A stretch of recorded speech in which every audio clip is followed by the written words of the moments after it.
Hello everyone, इस video में बात करेंगे बिहार शिक्षक भर्ती यानी बीपीएससी 2.0 में जो आपका भाषा का पेपर हुआ था, अब वो 6 to 12 के लिए हटा दिया गया है। तो उसके शुद्धिकरण के लिए एक और नोटिस जारी की गई है, आप देख सकते हैं यहाँ पे स्क्रीन पे।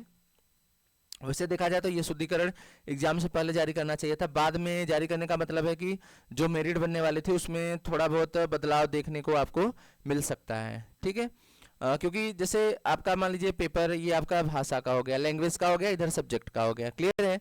जैसे किसी का मैथ्स है, एसएसटी है, या जो भी है, किसी का साइंस है, 6 to 8 में मान लीजिए है, या 9-10th में है, तो लैंग्वेज में देखिए पास करना जरूरी था, और लैंग्वेज का पेपर बहुत टफ आया था, याद रखिएगा।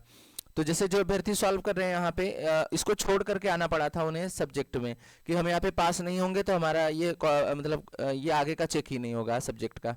ठीक है, तो साइंस जैसे हो गया, और ये एसएसटी हो गया, तो इन सब में तभी चेक होता है जब ये पास होते हैं। तो अभ्यर्थियों ने इसमें काफ़ी टाइम दिया है, तो ऐसे में क्या होगा कि जैसे जिन्होंने केवल सब्जेक्ट पे ज़्यादा ध्यान दिया उनको ज़्यादा प्रॉफिट होगा, यानी कि ज़्यादा फायदा होगा, क्योंकि सब्जेक्ट में जितने भी नंबर आए उसको मायने नहीं रखता, क्योंकि अब सिर्फ मेरिट 6 to 8 में, 6 to 12 में आपकी सब्जेक्ट की बस चेक की जाएगी। तो ये एक तरीके से गलत भी है, क्योंकि जिन अभ्यर्थियों ने सब्जेक्ट पे भी ध्यान दिया है अब उनके लिए थोड़ा सा नेगेटिव, यानी कि उन मेरिट में कम हो जाएंगे, और जिन्होंने ज़्यादा सब्जेक्ट पे ध्यान दिया उसका मेरिट अच्छी जाएगी। तो इसमें बहुत फैक्टर हो सकते हैं, जरूरी नहीं कि मैं जो बोल रहा हूँ यही वाला फैक्टर ही लाई करेगा, लेकिन तरीका गलत है। ऐसे में कुछ हो या ना हो, मेरिट फैक्ट करे या ना करे, लेकिन बच्चों के मन में यानी अभ्यर्थियों के मन में तो ये हमेशा रहेगा ना कि शायद अगर ये नहीं हटाए होते तो उसमें कुछ अभ्यर्थी कम हो गए होते, जैसे लैंग्वेज में जो फेल होते बाहर हो जाते और उनका सिलेक्शन हो जाता। ये सभी के मन में रहेगा, और ये बीपीएससी को भी ध्यान देना चाहिए कि बाद में बदलाव नहीं करना चाहिए, रूल्स सही नहीं होता।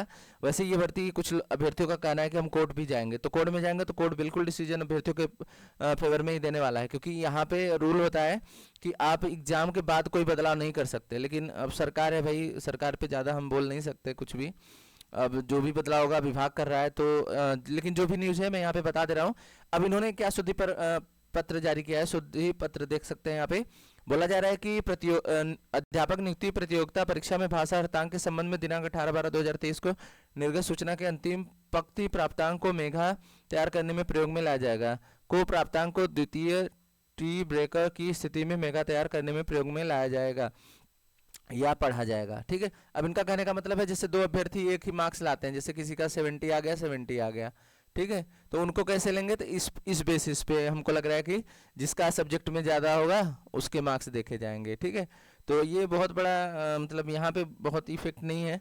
ये थोड़ा सा तरीका, इनको सब्जेक्ट जैसे है वैसे रहने देना चाहिए था, इसमें कोई छेड़छाड़ नहीं करनी चाहिए थी। ये तरीका गलत है। आपको क्या लगता है कमेंट में ज़रूर अपनी राय दीजिएगा, ये सही है या गलत है, इसके बारे में आप ज़रूर बताइएगा। ठीक है, वीडियो देखने के लिए थैंक यू सो मच।